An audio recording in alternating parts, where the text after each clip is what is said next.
Iyo mga ka-let's go, magandang umaga. Sakto, kakapigilaan ng ulan.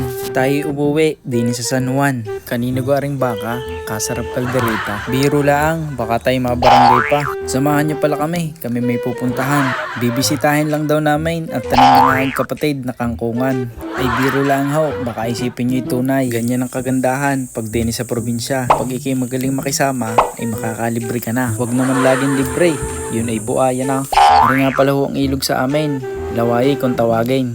Nalinaw ho pala yan, may nire-reclap laang, kaya ganyan ang kulay. Kita nyo ganyan, tamang kangkong.